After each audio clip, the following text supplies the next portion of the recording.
Thank you so much. Thank you for this very warm welcome. It's amazing to see the kind of energy in the room today. And I'm going to try to present as quickly as I can. There's so much that's coming up in the question and answer session. And being a professor, I definitely want to engage as much as possible, including this question a gentleman asked about, what do we have in common? That's actually a very, very important question and something that I've been studying for, I guess, about 20 years now. So part of the context here is that we are the fastest growing populations. There was just a Wall Street Journal article a couple of days ago that builds on other stories that talk about immigration from India and China as overtaking immigration from Mexico since 2008. But one of the biggest questions that remains is what happens out of that growth, right? It's not just about immigration. You also have a lot of growth in the native-born population with the children of immigrants. But in many ways, we're punching below our weight.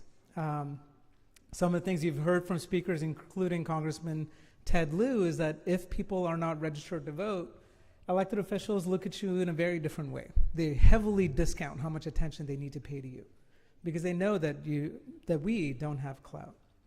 Well, the thing I want to talk about today is part of a project that I'm working on. It's probably going to be a 5-year project, including books and other things coming out of it. By the way, in terms of context, I've been doing this research for 20 years. I run the National Asian American Survey, which is in the field right now, which is the first national survey of Asian Americans, and we've consistently done it since 2008. I also run a website called aapidata.com. This is after 2012 when I got a lot of calls from reporters asking about different aspects of the Asian American community. I thought, it's great that they're calling me for these quotes, but I want to try to feature as much of this research as possible. So you'll see that on the website. Check it out, and if there's anything we can do to improve what we have to offer, please let us know. So why is civic engagement? Now, this is something that when I was doing my dissertation close to 20 years ago, I went around different parts of the country, including Chicago, Houston, Austin, San Francisco, LA. And the story that I consistently heard from community organizations is our members are too busy, right? We're too busy to be involved. We're trying to make a life here economically. We're trying to provide for our children. And so we're too busy to get involved. It's not something that we can do, right? So it almost sees of politics or even community involvement as something that's an afterthought or a luxury. We just don't have the luxury of time to be involved. And yet, as I'll talk about today, there's some real limitations of just having a pretty narrow definition of success as being economic or providing for the education for our children. That is a very powerful impulse in Asian American communities, not just Chinese American communities, Indian American communities, Laotian, Cambodian, even Latino and African American communities. It's a very powerful impulse. But it's important to not just focus on economic success. And in fact, I would argue that we cannot have true success, including economic success, without civic engagement. So why civic engagement? 2 points. One is that our economic contributions, no matter how profound, will not be recognized. And 2, our leadership potential and talent will hit a bamboo ceiling. Many of us know corporate leaders who say that Asians are good engineers or they have good technical skills, but do not have leadership skills. Well, leadership skills isn't just something you get up and say, hey, I'm a leader. You actually have to be civically engaged. You have to be involved in your school board. You have to be involved in your local communities. And you can be involved in Chinese immigrant organizations, Chinese American organizations, Rotary Club, PTA, any of these things. But it is so critical to be involved and to become a leader. Because if we do not take on leadership roles outside of our corporate settings, there is no way that we're going to get the soft skills and the recognition that we can lead other people. So the point about civic engagement partly is that our community will not advance if we don't civically engage. But even personally, the cousin that Frank Wu talked about, So many people say, why bother getting involved, and yet complain that they're getting passed over for promotions or not attaining leadership at the executive level within corporations. So even if the only thing that your relative or friend cares about is their selfish interests, they cannot advance in their career if they do not do civic engagement. But let's focus on community. There's a long history of Asian Americans and Chinese immigrants in particular making significant economic contributions. So this is a picture of Chinese immigrants working on the Transcontinental Railroad, right? So before the Chinese Exclusion Act, the US passed a Burlingame Treaty with China to encourage immigration from China to the US to work on the Transcontinental Railroad. The Transcontinental Railroad does not get built without immigrant labor. Chinese immigrant labor on the west side, Irish immigrant labor on the east side, right? So Asian Americans and Chinese Americans in particular have been making significant economic contributions, but those contributions have not been recognized. This is the official portrait of the golden spike that unites the western and eastern halves of the Transcontinental Railroad, and you do not see a single Chinese American in that portrait, right? So just because we think we're doing so well economically, and it's interesting to see this friendly rivalry or friendship between Chinese Americans and Indian Americans, but for both Chinese Americans and Indian Americans, many of us are doing so well in Silicon Valley, in real estate, so many other professional endeavors. But those recognitions will not, those contributions will not be recognized if we don't get civically engaged. Now, of course, the problem goes well beyond that. This is a problem that many scholars have called the middleman minority problem. And this is a problem that Chinese immigrants and Indian immigrants have faced not only in the United States, but in many parts of the world. You have a population that might be advancing economically, but they do not yet have recognition by those in power, and they're resented by those who are powerless. We saw this in Los Angeles with the Korean immigrant population there. We saw that in Oak Creek most recently. We see it every day in terms of hate crimes against Asian Americans. We've also seen it relatively close by in Baltimore and Ferguson and other places where Asian immigrants and Asian Americans who are just trying to make a living get caught in the middle because they are not civically engaged, either with the populations that are disadvantaged or recognized by those in power as a force to be reckoned with. So I promised some data, so I'll just quickly show you some data. This is pretty basic stuff. Happy to talk more and to nerd out even more in the Q&A session. So if you look at one of the ways in which we can have power in terms of voting, we see that Asian Americans lag significantly behind other groups.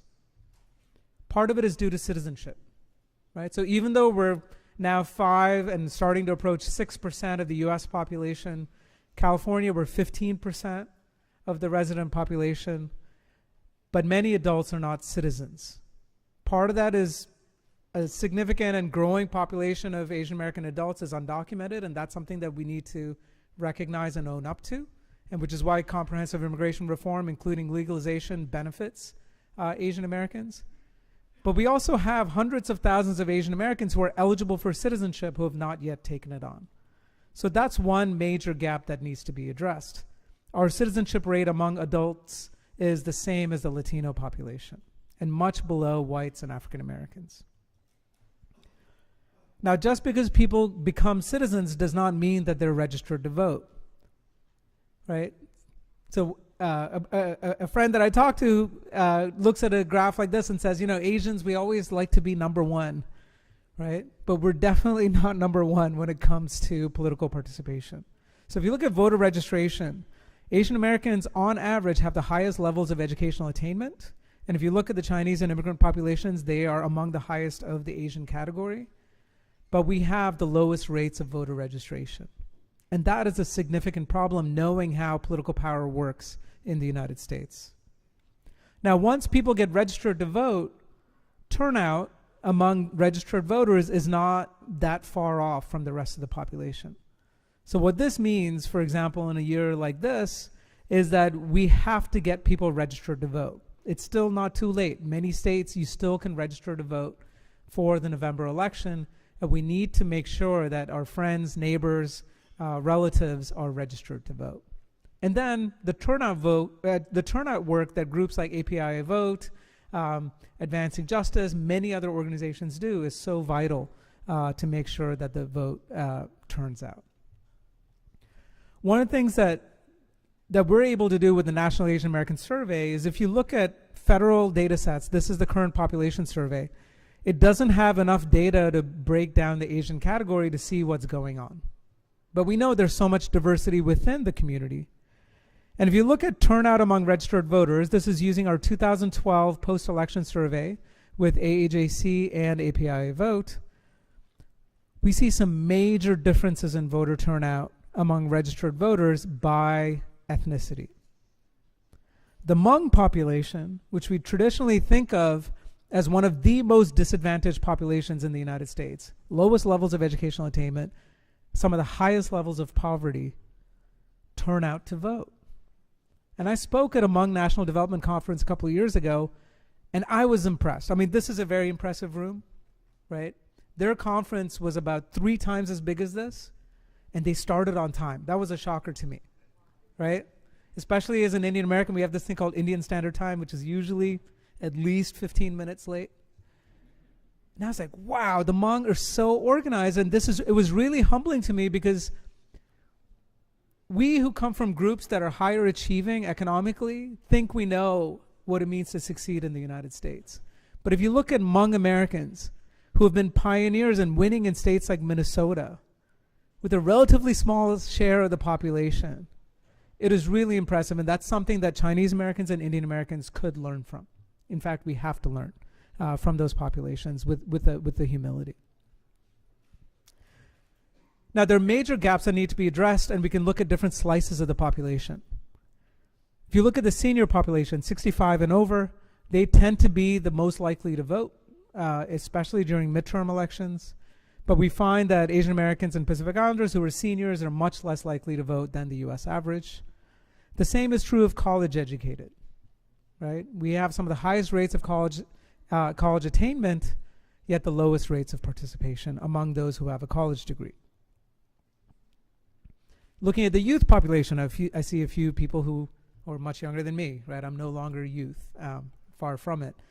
But the youth are our future. If you look at population projections, the native-born Asian American population is going to be 2/3 of the Asian category by the end of the century, right? So whatever happens to the youth right now is the future of the Asian American population.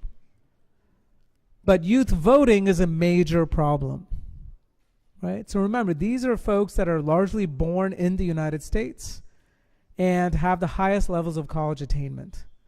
And yet Asian American youth participation lags significantly behind African American and white youth participation. This is the kind of thing that really makes me worried about the future. Because it's one thing to talk about the immigrant population and the kind of barriers we face, especially, say, linguistic and cultural barriers. But if we're starting to see this disadvantage in participation appearing in the youth generation as well, in the second generation, that is a major, major concern. And the problem goes beyond voting. I promise I'm not going to be too much of a downer here because I want to talk about what can we do to turn things around. But we know that politics is not just about who shows up on election day. It's about what happens in between elections as well. And if you look at statistics, this is from the US Current Population Survey. If you look at statistics like contacting public officials, 5% among Asian American adult citizens compared to 11% of the US average. 6% attended political meetings as opposed to 11% for the US average, so about half. And supporting political campaigns, 11% as opposed to 16%. These are all major, major warning signs, especially in the context of our communities and individuals being under attack in the United States. Finally, I want to go beyond just the statistics on participation to talk about what empowerment means. And this is something that we've seen recently, I would say, especially in Chinese immigrant populations, but other Asian immigrant populations as well. Occasionally, like flare-ups, right? Say on affirmative action in California, or Peter Liang. And it's the kind of thing in which you'll see all of a sudden participation and then a withdrawal. And it's important to note that occasional participation does not mean empowerment. In fact, what I would submit to you is that if we are not in coalition with other communities, no matter how big we become, in California, we're 15% of the population. Are we respected as a political community? No.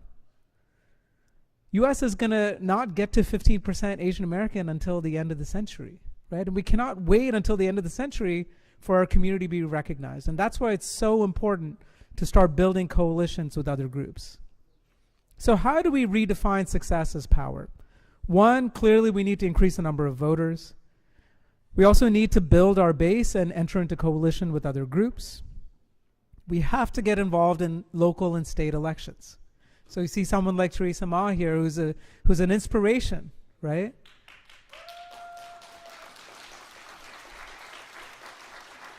So many Asian Americans want to get their political career started by running for Congress or Senate.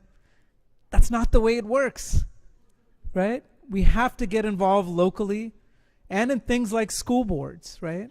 Asian Americans care so much about education. Education is one of the ways in which we have credibility as a community, and we have the motivation to get involved. We also have to advocate and mobilize on issues. And then finally, we have to be much better in how we communicate our successes. We can't just keep these stories to ourselves. And that's why one of the things that I and others are trying to do is to get Asian Americans more in front of mainstream media, right? Not just to have these internal conversations about our challenges, but also our successes. Now, I started off this presentation talking about some of the barriers and setbacks that Asian Americans have faced. But it's also important to look at the heroes that we have and sheroes that we have in our communities. So if you look at the example of Wong Kim Ark, right? Wong Kim Ark was someone who was excluded from the United States under the Chinese Exclusion Act because he was Chinese, ethnically Chinese. But Wong Kim Ark was born in the United States, and he took that challenge all the way to the Supreme Court and established what we take for granted today, which is birthright citizenship. Most Asian Americans would not be citizens today without Wong Kim Ark, and it's important to recognize contributions for people like him.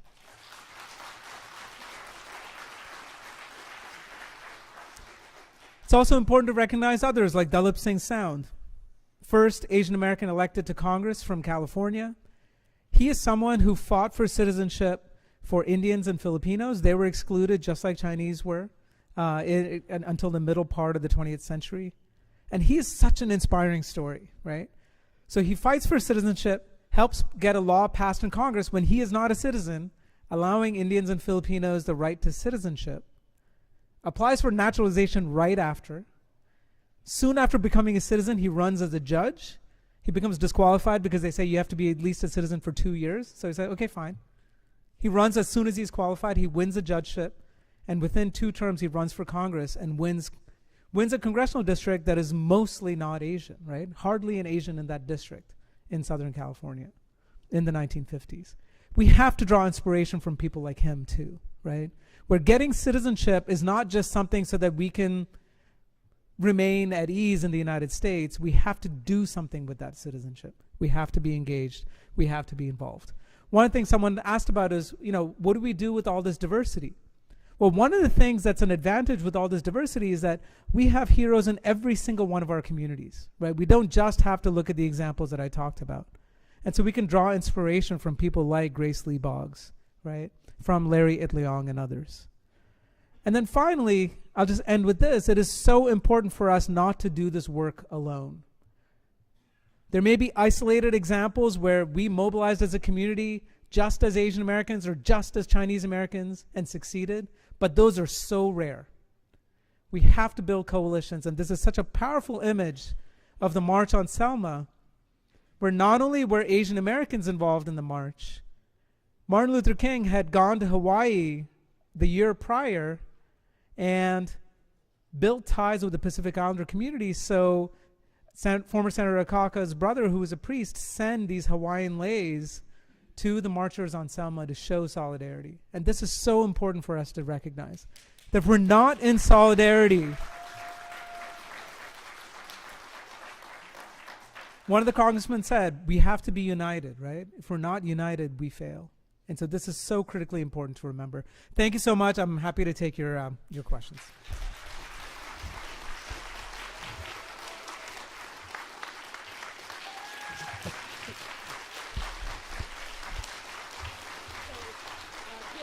Yes. Yes. Okay. I may ask a question not specifically related to what you just said, because in the Chinese American community, we had a lot of discussion. We say the Indian American actually achieved a lot more, and like in the corporate, even in the school board, PTOs, all this civic engagement. So we had a lot of discussion among the Chinese American group. But today, I'd like to ask you, from the Indian American perspective, how could you be more successful, we think, than Chinese American? Can you give some idea? You know, this is a very important question, and this is something I remember. So I'm an immigrant myself. I came to the U.S. when I was 12. My dad's an engineer. And I remember then, and even in Silicon Valley from the interviews that I did 20 years ago, Asians, Indians and Chinese were seen as very similar, very technically competent, but not leadership material, right? People would just say that straight up. And that's why you had that bamboo ceiling. But now you look in Silicon Valley, Indian Americans are doing really well, right? And if you look at Fortune 500 companies, there's so many Indian immigrants and Indian Americans who are CEOs of Fortune 500 companies, right? And so why is that? There are all sorts of theories, but I think there are two that are important. One is the focus on soft skills, right? I think it's Indians over time have recognized that it cannot just be about the hard skills, right? About technical competence, because you will hit a ceiling in terms of the ability to advance. The other thing, and this is something that's hard to recreate, but I sincerely think that prior experience with democracy makes a difference, right? So in India, it's a multi-ethnic democracy. It can be very messy at times, but having a free press and free expression matters so much. And when you go, I mean, this is something that Satya Nadella from Microsoft said, is as you move up the chain in the corporate ladder in India, you work with people from different religious backgrounds, different nationalities, and you learn how to work with each other in a political context in which there's a lot of free expression. Now, that said, I think people are always looking at the group that's doing better than them. So I think both Chinese and Indian Americans look at the Jewish American example, right? Right? And there you see a population, Jewish Americans are actually smaller than the Asian American population, but clearly have a lot more respect and influence when it comes not only to DC politics, but in state and local politics as well. And I would again say civic engagement is so critical to that story. And this is why it's time that Asian Americans, not just Indians and Chinese Americans, but others as well, who are successful economically, start investing in their communities. Because this is the kind of thing, in terms of charitable giving, we have the lowest rates of charitable giving. In terms of serving on boards of nonprofits, we have some of the lowest rates of that. These are the kind of things that we think, oh, it's kind of a waste of my time. But really, it's the kind of short-term thinking that really shortchanges our community. So if we want to be like the Jewish American community, there is no substitute to getting involved. You can't shortcut that process, right? And it's so important to follow that example. Yeah.